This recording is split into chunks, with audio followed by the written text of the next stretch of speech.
بسم الله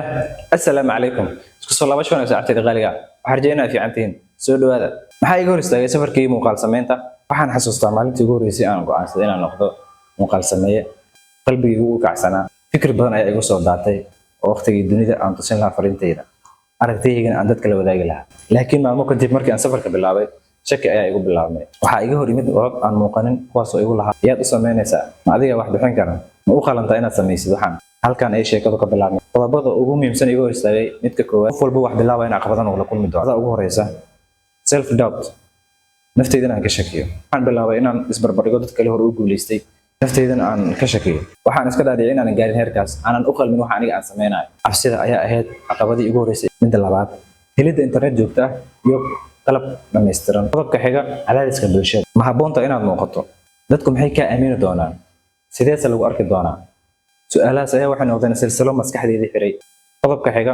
aqoon la'aan iyo jihayn daro ma aanan aqoonin sida uu youtube u shaqeeyo aqoonteeda youtube oo yareyd wax kasta waxay ilaahayeen buuro dhaadheer aan la kori karin laakiin ugu dambeyntii isbeddel laba ayaa imaaday nafteeda ayaan la xisaabtamay waan iswaraystay jiha cad iyo qorshe dhab ah na waan la imaaday dib ayaan boorska isaga jafay hawshan oo aan bilaabay sidaad u jeedaan 70% dhalinyarada da'da u dhaxaysa 18 ilaa 35 ayaa sheega mar walba inay dareemaan shaki iyo kalsooni daro markay wax cusub bilaabayaan in ka badan 55% muuqaal sameeyaasha cusub waxay joojiyaan muuqaal sameynta sababo la xiriira iyagoona helin taageero ama garab ku filan ama saameyn bulsho 65% dhalinyarada muslimka ah waxay dareemaan cadaadis bulsho markay rabaan inay bilaabaan wax iyaga u gaar ah qof kasta markuu rabo inuu sameysto wax asiga u gaar ah waxay rabaan ha aadaan cadaadis bulsho ayuu la kulmaa waxaa laga yaabaa inaad adigu hadda la tacaalaysid shaki cabsi ama fahan la'aan waxaa laga yaabaa inaad dareento inaad keligaa tahay kelinimo aad dareentid walwal aad dareentid inaan lagu fahmaynin aad dareentid laakiin xasuuso alla subxaanahu watacaala wuxuu leeyahay ma dhumiyo mana dulmiyo dadaalka qof wanaagsan qof niyad wanaagsan allah marna ma luminayo ajarka kuwa suuban marka haddii aad fariinsido beddel la imaado haddii ay tahay hal qof oo aad saameyso bilow hadda wax walba waqtiga ugu saxan waxay ahayd shalay kan ugu sii fiicanna waa maanta dib u dhigista waa cadowga horumarka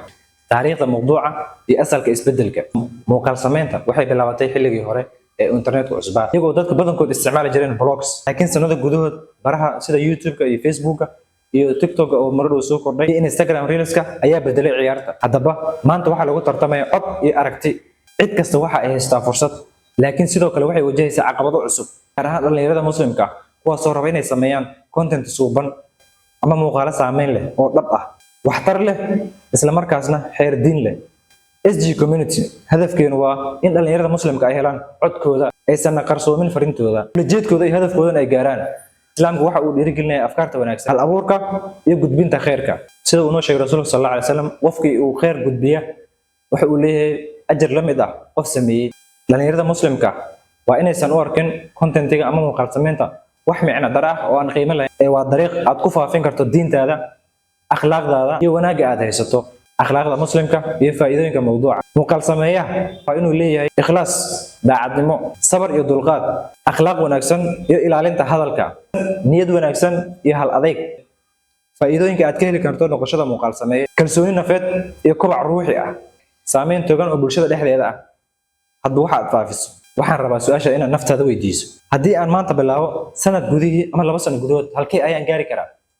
fariintayduna intee ayay gaari kartaa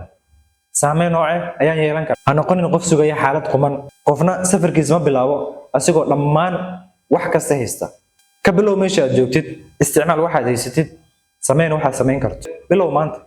waxaad ogaan doontaa talaabad yaryar aad maalin kasta qaado ay noqon karto isbeddelka weyn ee beri ku sugaya u dhaqaaq hadafka iyo higsiga noloshaada ku sugaya boorka iska jaf safarkaagan u kac talaabada koowaad ee safarkaaga adiga ayay ku sugaysaa inaad bilowdid dib ha u dhigin waqtiga saxda waa hadda bilow hawshaada intaas ayaan kusoo gabagabeynayna muuqaalkeena maanta aad iyo aad baad u mahadsantihiin isku soo laabasho wanaagsan saxaabtayda qaaliga hawshu way soconaysaa